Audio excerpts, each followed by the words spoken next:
तो अभी हमने देखा कि लघु आकार के उद्योग और बृहद आकार के उद्योग कैसे होते हैं। आगे स्वामित्व की बात करते हैं।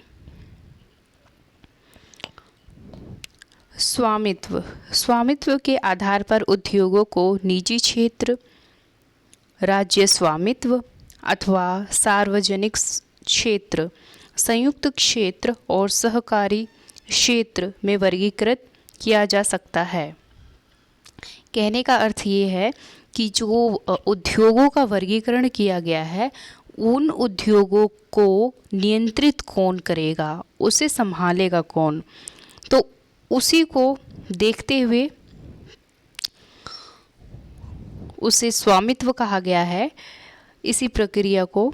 और उसके अंतर्गत जो आने वाले हैं, जैसे कि निजी क्षेत्र हो गए, कुछ ऐसे उद्योग होते हैं जो निजी तौर पर संभाले जाते हैं, कुछ ऐसे उद्योग होते हैं जिनके ऊपर राज्य का स्वामित्व होता है, कुछ ऐसे उद्योग होते हैं जो सार्वजनिक होते हैं जिसमें सर्व व्यक्ति उसके अंतर्गत योगदान देते हैं, और संयुक्त क्षेत्र जिसमें संपूर्ण रूप से, जैसे कि राज्य हो गए और उनके राज्य के नागरिक हो गए, और प्रशासनिक जो भी पद पर व्यक्ति है, वो सभी ऐसे निजी उद्योग जो होते हैं, अर्थात जो स्वामित्व वाले उद्योग होते हैं, उनके ऊपर इनका नियंत्रण होता है, उनके द्वारा स्वचालित किए जाते हैं।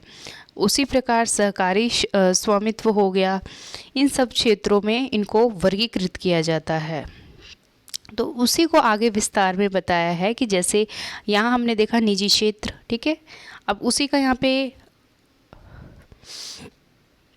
व्याख्यान दे रखा है कि जो निजी क्षेत्र है उसके अंतर्गत कौन कौन से उद्योग आते हैं। तो निजी क्षेत्र के उद्योगों का स्वामित्व और संचालन या तो एक व्यक्ति द्वारा या व्यक्तियों के समूह द्वारा किया जाता है। तो निजी क्षेत्र के अंतर्गत जो भी स्वामित्व आता है, स्वामित्व किसको लेके, उद्योग को लेके, तो उसमें या तो एक व्यक्ति उसके अंतर्गत उस जो उद्योग है उसका संचालन करेगा, उस पर नियंत्रण रखेगा, या फिर व्यक्तियों का समूह, जैसे बड़ी बड़ी कंपनियां हो गई, वे अधिकांशतः निजी होती है, और या फिर उस पर एक व्यक्ति अपना नियंत्रण रखता है और समूह भी रखता है। मुख्य तौर पर समूह और एक व्यक्ति, खास तौर पर ऐसे जो निजी क्षेत्र होते हैं वो उनका स्वामित्व होता है। कहने का अर्थ ये है कि एक व्यक्ति जो सब व्यवस्थाओं को देखेगा, लेकिन उसके नीचे अंतर्गत बहुत सारे समूह जो होते हैं वो इस व्यवस्था को बनाए रखने के लिए तो उनके सहयोग की आवश्यकता होती है। तो इस प्रकार का जो उद्योग होता है ये निजी स्वामित्व के अंतर्गत होता है। विभिन्न प्रकार के उद्योग होते हैं जो निजी स्वामित्व के अंतर्गत आते हैं। उसी प्रकार आगे इसी क्रम में बात करी है जैसे सार्वजनिक उद्योग।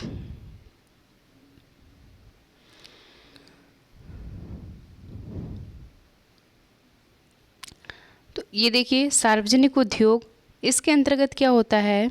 सार्वजनिक उद्योग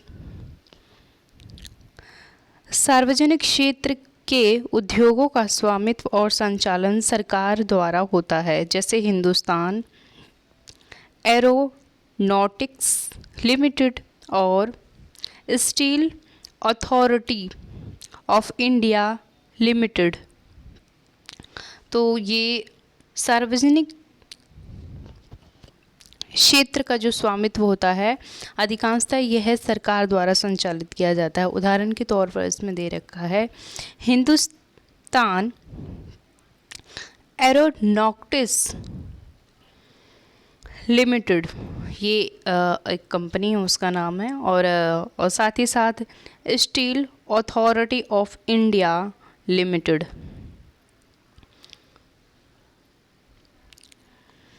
इस प्रकार की जो उद्योग होते हैं उन पर सरकार द्वारा नियंत्रित किया जाता है, या वे एक सार्वजनिक क्षेत्र के अंतर्गत आते हैं।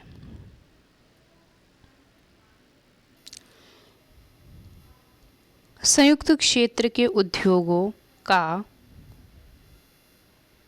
स्वामित्व और संचालन राज्यों और व्यक्तियों अथवा व्यक्तियों के समूह द्वारा होता है। तो राज्य का जो संचालन होता है, राज्य स्वामित्व के अंतर्गत जो आता है वो राज्य द्वारा संचालित होता है, और इसके साथ ही साथ इसके अंतर्गत एक मुख्य व्यक्ति होता है, वे भी हो सकता है, या फिर जो व्यक्ति का समूह है वे भी हो सकता है। उदाहरण के तौर पर मारुति उद्योग लिमिटेड संयुक्त क्षेत्र के उद्योग के उदाहरण हैं।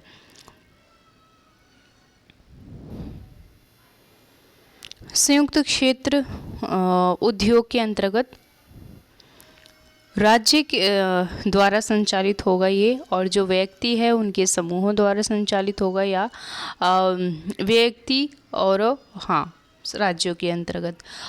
साथ ही साथ जैसे कि एक उदाहरण के रूप में दे रखा है मारुति उद्योग लिमिटेड संयुक्त क्षेत्र, ये सब जो हैं ये इसी उद्योग के उदाहरण हैं। आगे सहकारी क्षेत्र के उद्योगों का स्वामित्व और संचालन कच्चे माल के उत्पादन या पूर्तिकारों, कामगारों अथवा दोनों द्वारा होता है। आनंद मिल यूनियन लिमिटेड एवं सुधा डेयरी सहकारी उपक्रम के उत्तम उदाहरण हैं।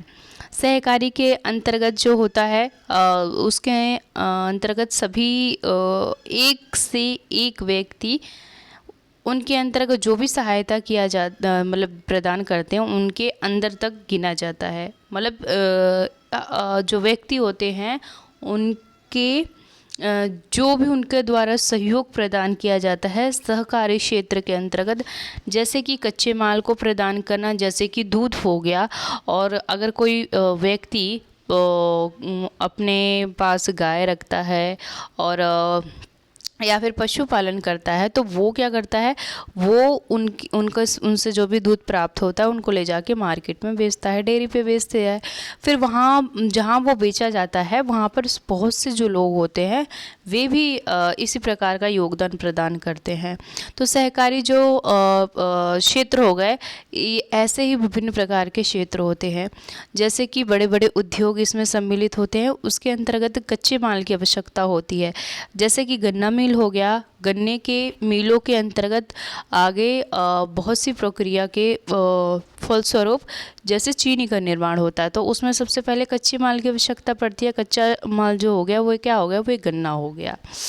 तो इस प्रकार की जो भी वस्तुएं हैं उनकी आवश्यकता पड़ती है। और आगे ऊपर हमने देखा था जैसे कि मखाने जो बनते हैं वे उनके लिए कमल के बीजों की आवश्यकता होती है। तो कमल के बीज क्या हैं, ये कच्चा माल है। ये सब सहकारी क्षेत्र के अंतर्गत आता है, जो उद्योग होते हैं उनके अंतर्गत। इसके अंतर्गत ग्रामीण जो व्यक्ति होते हैं अथवा कोई जनजातियां हो गई, वो विभिन्न प्रकार से इसमें अपने योगदान प्रदान करती हैं। तो इस प्रकार के जो भी कार्यक्रम आते हैं वे सहकारी क्षेत्र के अंतर्गत आते हैं। जैसा कि इसमें एक उदाहरण दे रखा है सहकारी क्षेत्र में सुधा डेयरी।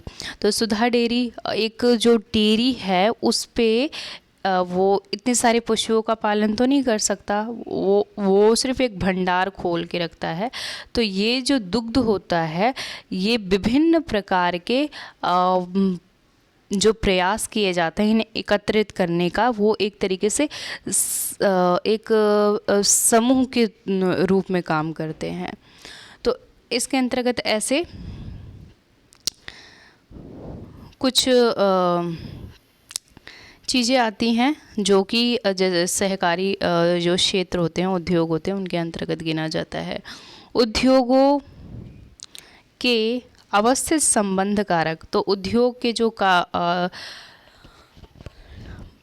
बहुत सारे उसके अंदर आवश्यक तत्व लगते हैं, आवश्यक कारक लगते हैं, ठीक है। वो क्या लगते हैं, सर्वप्रथम जल। अगर कोई कारखाना होगा, उद्योग होगा, उसमें जल की आवश्यकता पड़ेगी ही, चाहे वह प्रत्यक्ष रूप से हो चाहे अप्रत्यक्ष रूप से हो, ओके। और बाजार, जब जो तैयार माल होगा उसे बेचने के लिए बाजार की आवश्यकता पड़ेगी। पूंजी सबसे महत्वपूर्ण, क्योंकि पूंजी के बिना उद्योगों को नहीं लगाया जा सकता। श्रम भी इसके अंदर उतना ही महत्वपूर्ण रखता है। कच्चा माल भी इसमें उतना ही महत्वपूर्ण रखता है जितना अन्य तत्व। और साथ ही साथ विद्युत, आजकल बहुत सी मॉडर्नाइजेशन का एक तौर चला है एक तरीके से, जिसमें मशीनीकरण बहुत अधिक है। मशीनीकरण जो है उसमें सबसे महत्वपूर्ण योगदान किसका है? विद्युत का है, क्योंकि इसके माध्यम के बिना वो नहीं चलाई जा सकती। भूमि का भी होना अत्यंत आवश्यक है उद्योगों के लिए। और परिवहन का भी होना आवश्यक है। और संचार। तो ये सब उद्योग के महत्वपूर्ण घटक है, या कह सकते हैं कारक है।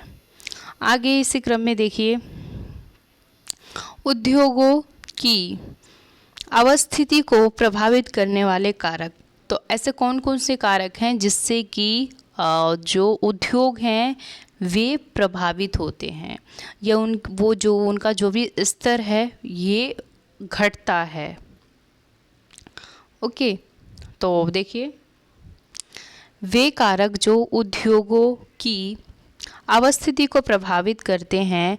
कच्चे माल की उपलब्धता, बिल्कुल, यदि कच्चा माल ना हो तो उद्योग पर प्रभाव पड़ेगा ही पड़ेगा।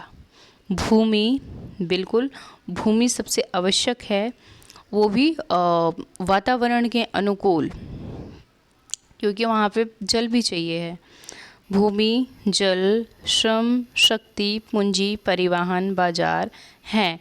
उद्योग उन्हीं स्थानों पर केंद्रित होते हैं जहाँ उनमें से कुछ या ये सभी कारक आसानी से उपलब्ध हो। तो इन सब चीज़ों की हमने देखा आवश्यकता होती है उद्योग, एक अच्छे उद्योग के लिए। यहाँ पे भी यही चीज़ हमने देखी थी। तो ये सब जहाँ आसानी से उपलब्ध होगा वहाँ पर क्या होगा? उद्योग अच्छा होगा और विस्तृत होगा, फलेगा फूलेगा। किंतु अगर इसका अभाव जिस क्षेत्र में होगा, जिस स्थान पर होगा, तो इस पर भी प्रभाव पड़ेगा, उद्योगों पर भी प्रभाव पड़ेगा।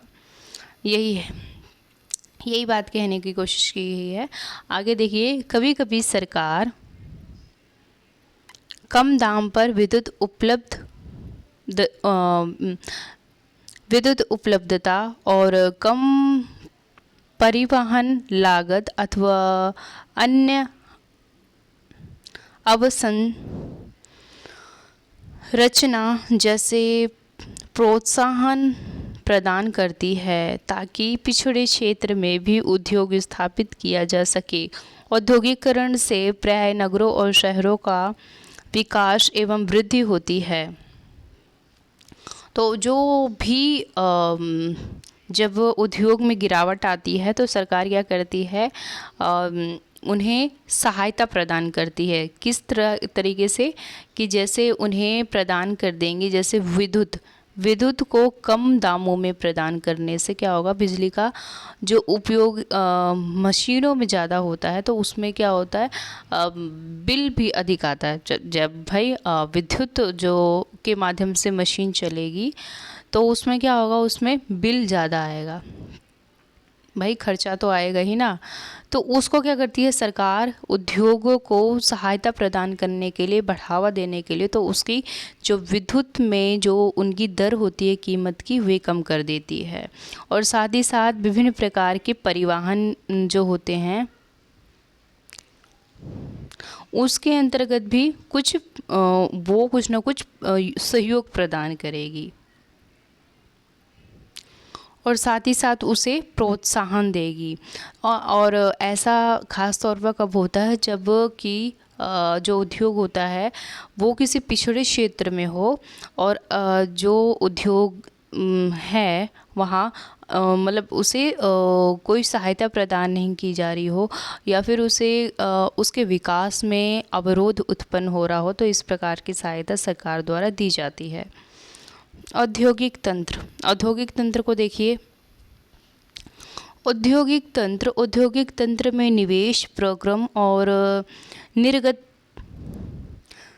शामिल है। निवेश में कच्चे माल, श्रम एवं भूमि की लागत, जल की उपलब्धता, परिवहन, विद्युत और अन्य अवसंरचना शामिल है। प्रक्रम में कई तरह के क्रियाकलाप शामिल हैं जो कच्चे माल को परिष्कृत माल में परिवर्तित करते हैं। निर्गत अंतिम उत्पादन और इससे अर्जित आय है। सूती वस्त्र उद्योग के संदर्भ में कपास, मानव श्रम, कारखाना और परिवहन लागत निवेश हो सकते हैं। प्रक्रमों में ओटाई, कटाई, बुनाई, रंगाई, छपाई शामिल है। कमीज जिसे आप पहनते हैं वह उत्पादन है।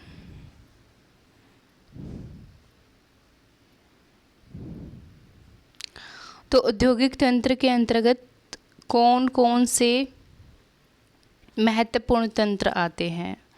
तंत्र अर्थात जो उद्योग, जैसे उद्योग जो निर्माण होता है, मान लीजिए ये उद्योग निर्मित हुआ तो ये अचानक से एक दिन में उद्योग अपने आप निर्मित नहीं हो जाता। उसमें विभिन्न प्रकार की जो भी वस्तुएं हैं उनकी आवश्यकता पड़ती है। ठीक है, जैसा कि उसमें कच्चे माल की आवश्यकता होगी। जब कच्चा माल होगा तभी तो आगे जाके तैयार माल बनेगा। जैसे कि एक उद्योग को एक स्थान पर जैसे कारखाना लगाना हो, उद्योग लगाना हो, तो वहाँ सबसे पहले भूमि की आवश्यकता पड़ेगी, जल की आवश्यकता पड़ेगी और इसके साथ ही साथ उसकी भौगोलिक परिस्थिति कैसी है और उसके अंतर्गत लगने वाली जो भी सामग्री हैं वो अंतिम चरण में आएगी। लेकिन सबसे पहले भूमि और आसपास की जो व्यवस्था है उन सब की आवश्यकता पड़ेगी। वैसे ही बिल्कुल बात करते हैं, ये सब औद्योगिक तंत्र के अंतर्गत आते हैं। जैसे कच्चा माल हो गया, श्रम हो गया और भूमि की लागत हो गई और जल की उपलब्धता हो गई, परिवहन हो गए, विद्युत हो गए और इसके साथ ही साथ अन्य अवसंरचना, ये सभी इनके अंतर्गत सम्मिलित है।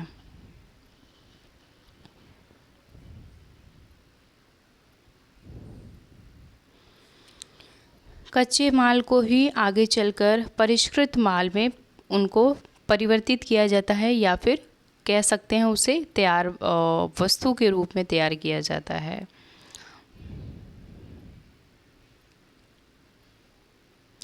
जैसा कि उदाहरण के रूप में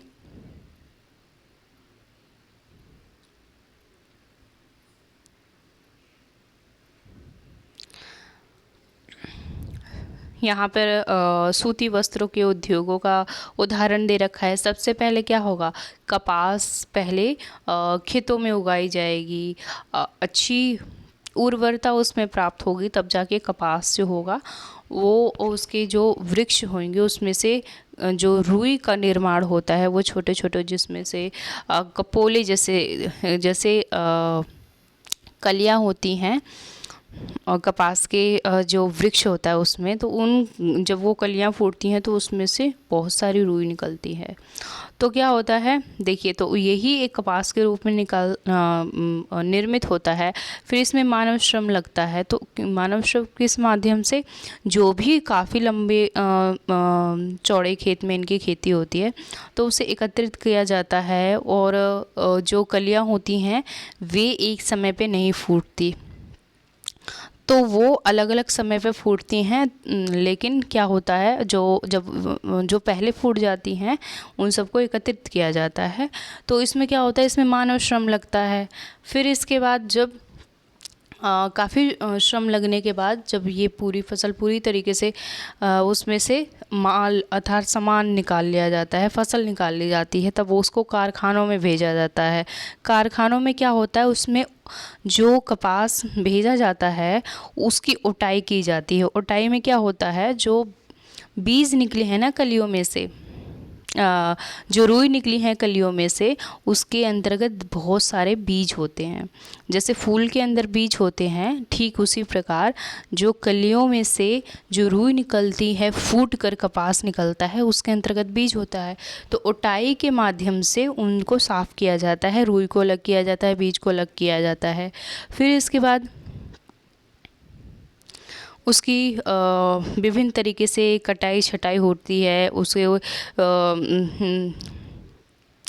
उसको खींच कर धागा बनाया जाता है। फिर उसे एक सांचे पे निर्मित किया जाता है, चरखे में निर्मित किया जाता है। फिर कटाई होती है, बुनाई होती है, और फिर जब बाद में वस्त्र बनकर तैयार होता है तो उसकी रंगाई और छपाई होती है। तो इस प्रकार ये सब प्रक्रिया होती है। तो इनके अंतर्गत जो निर्गत अंतिम उत्पादन और इससे अर्जित आय आती है। जब ये सब प्रक्रिया हो जाती है तो इससे जो भी अर्जित होता है आय, ये सब इसी के अंतर्गत आता है। किसमें? औद्योगिक तंत्र के अंतर्गत।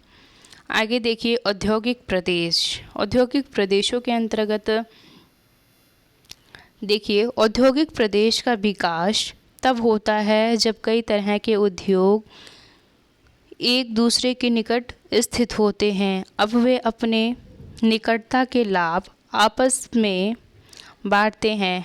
विश्व के प्रमुख औद्योगिक प्रदेश पूर्वोत्तर अमेरिका, पश्चिमी और मध्य यूरोप, पूर्वी यूरोप और पूर्वी एशिया है। मुख्य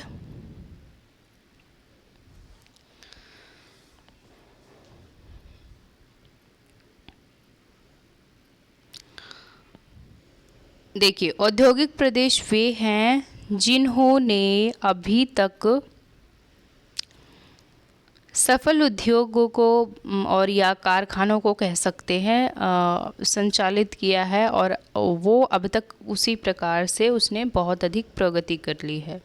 ठीक है, और साथ ही साथ इन्हें जो भी लाभ होता है वे क्या करते हैं, वे ये जो उद्योग होते हैं ये आपस में उसको बांटते हैं। क्यों? क्योंकि उनके अंतर्गत पहले पूंजी लगाई गई है। पूंजी लगाई गई है तभी तो कोई जब वस्तुओं का व्यापार होगा तो उससे क्या होगा, उससे जो भी लाभ पूंजी है, जो भी उससे लाभ मिला है तो उसको आपस में बंटवारा करते हैं।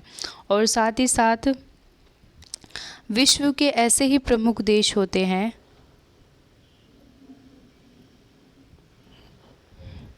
ऐसे उद्योग खास तौर पर क्या होते हैं, निकट निकट होते हैं। और कई तरीके के ऐसे उद्योग होते हैं, मतलब कई उद्योग होते हैं, उनकी भौगोलिक स्थितियों के को देखा जाए तो वो भी निकट ही होता है। और जब इनसे एक दूसरे से लाभ मिलता है तो ये क्या करते हैं, कुछ लाभ का जो भाग होता है कुछ प्रतिशत आपस में बांटते हैं।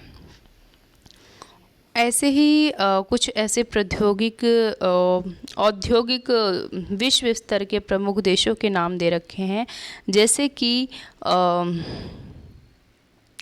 अमेरिका का पूर्वोत्तर देश हो गया, और साथ ही साथ पश्चिम और मध्य यूरोप की बात की गई है, और पूर्वी यूरोप की बात गई है। पूर्वी एशिया भी इसी औद्योगिक प्रदेश के अंतर्गत गिना जाता है, और मुख्य औद्योगिक प्रदेश अधिकांशतः शीतोष्ण क्षेत्रों और समुद्र पत्तनों के समीप और विशेष तौर पर कोयला क्षेत्रों के निकट स्थित होते हैं। तो इस प्रकार के उद्योग सबसे अधिकांशतः कहाँ पे पाए जाते हैं, शीतोष्ण कटिबंधीय क्षेत्रों में। शीतोष्ण कटिबंधीय क्षेत्र हमने देखा था, हमने 6th क्लास की ईवीएस में हमने पढ़ा था ना, तो वो भी ईवीएस ही था और ये भी ईवीएस ही है। तो जो शीतोष्ण कटिबंधीय प्रदेश है, मतलब जहाँ की जो कि कर्क रेखा दक्षिण में मकर रेखा और उत्तर में कर्क रेखा के ऊपर वाला स्थान जो ऊपरी भाग है, देखिए ये ग्लोब है हमारा, ठीक है। और सबसे पहले यहाँ कर्क रेखा जा रही है और यहाँ विषुवत रेखा जा रही है, ठीक है। ये है हमारा उत्तरी गोलार्ध और ये हमारा दक्षिणी गोलार्ध। यहाँ पे ये 66.5 डिग्री पे बटी हुई है, यहाँ पे ग्लोब, ठीक है। अब यहीं का जो ये जो इतना प्रदेश है ना, इसे कहा जाता है शीतोष्ण क्षेत्र, या कह लीजिए शीतोष्ण कटिबंधीय क्षेत्र, और ये उष्ण कटिबंधीय है। ओके, तो ये यहाँ की बात कर रहा है। जो यहाँ के ग्लोब के अंतर्गत, यहाँ इस दिशा के अंतर्गत जो भी देश पड़ने वाले हैं, या जो भी इस क्षेत्र के अंतर्गत प्रदेश आते हैं, वहाँ पर ज़्यादातर औद्योगिक प्रदेश देखे जाते हैं, ठीक है। और इसमें इन क्षेत्रों में बहुत अधिक लाभ होता है। क्यों? क्योंकि देखिए, उसमें जो भी उद्योग होते हैं वे आपस में एक दूसरे को सहयोग प्रदान करते हैं, और उससे जो लाभ होता है वे एक दूसरे में बांटते हैं। इसी प्रकार के जो और उद्योग होते हैं वे समुद्री पत्तनों पे पाए जाते हैं।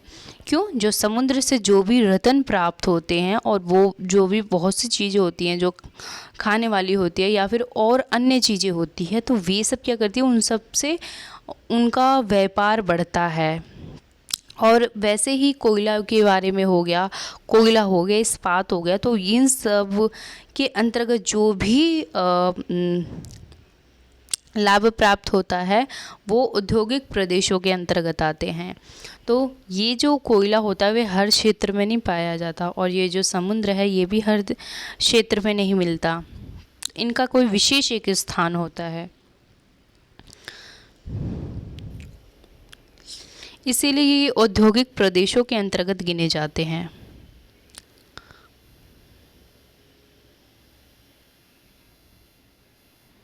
आगे बढ़ते हैं। औद्योगिक जो प्रदेश है उनका कुछ यहाँ पे नाम दे रखे हैं, जैसे कि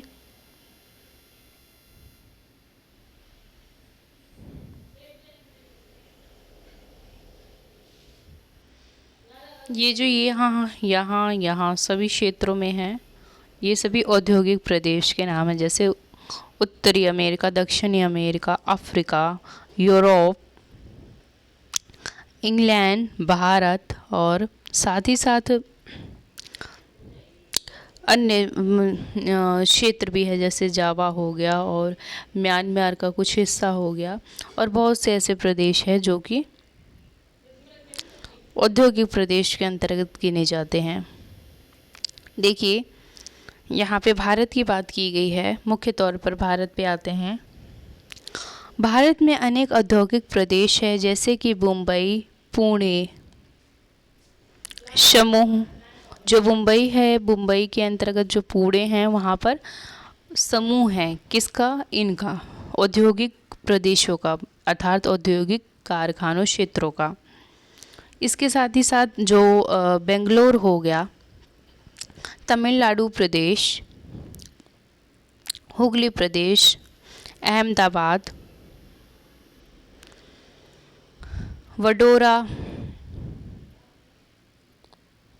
वडोदरा प्रदेश और छोटा नागपुर औद्योगिक प्रदेश, विशाखापट्टनम, गुंटूर औद्योगिक प्रदेश, गुड़गांव, दिल्ली, मेरठ औद्योगिक प्रदेश, और कोल्लम, तिरुवनंतपुरम औद्योगिक प्रदेश। तो ये सब औद्योगिक प्रदेश के महत्वपूर्ण स्थान हैं।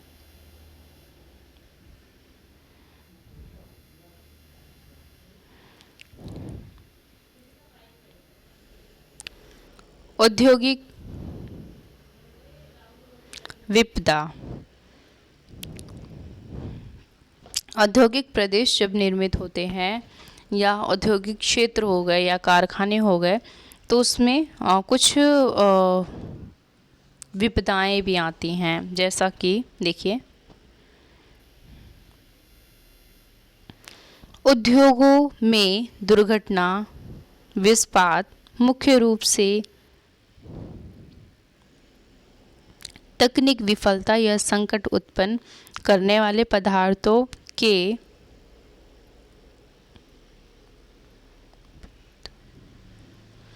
वैतरणी उपयोग के कारण घटित होती है। भोपाल में 3 दिसंबर 1984 को लगभग 00:30 बजे, कहने का अर्थ है 12:30, वो भी रात्रि के,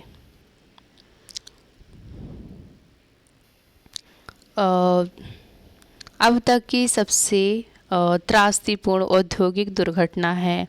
यह एक औद्योगिक दुर्घटना थी जिसमें यूनियन कार्बन और कीटनाशी कारखाने में हाइड्रोजन साइनाइड और प्रतिक्रियाशील उत्पादों के साथ साथ अत्यंत विषैली मिथाइन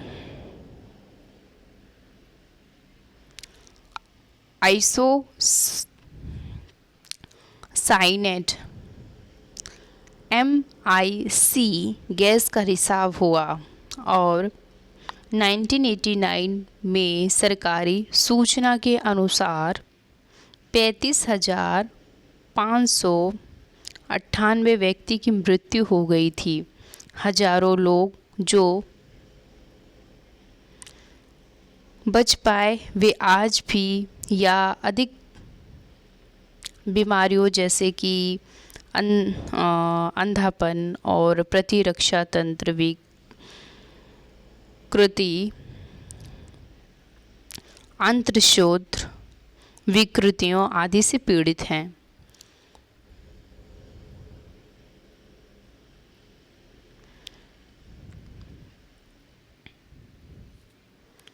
ये जो औद्योगिक दुर्घटना हुई थी भोपाल के अंतर्गत और कब 3 दिसंबर 1984 में 84 में, और ये रात्रि के समय हुई दुर्घटना। तो क्या हुआ,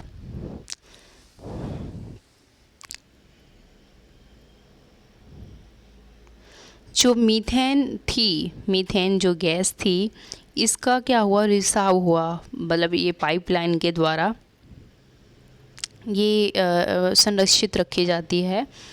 तो उसमें कोई असुविधा थी कुछ ऐसी कि वो जो गैस है उसका रिसाव होने लग गया। तो बहुत से ऐसे जो व्यक्ति थे वहाँ काम करते थे, उससे जब ये रात को प्रक्रिया हुई, ये दुर्घटना घटी, तो बहुत अधिक उसमें नुकसान हुआ, क्योंकि जो ये घटना रात को घटी थी, इससे किसी को पता नहीं चला, तो इसका रिसाव बढ़ता चला गया।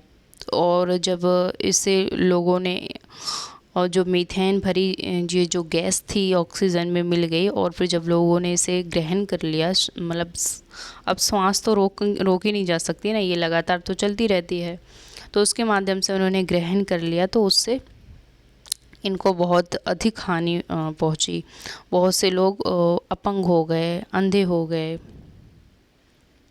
और आज भी काफ़ी लंबे समय बाद भी विभिन्न प्रकार के रोगों से ग्रस्त रहते हैं।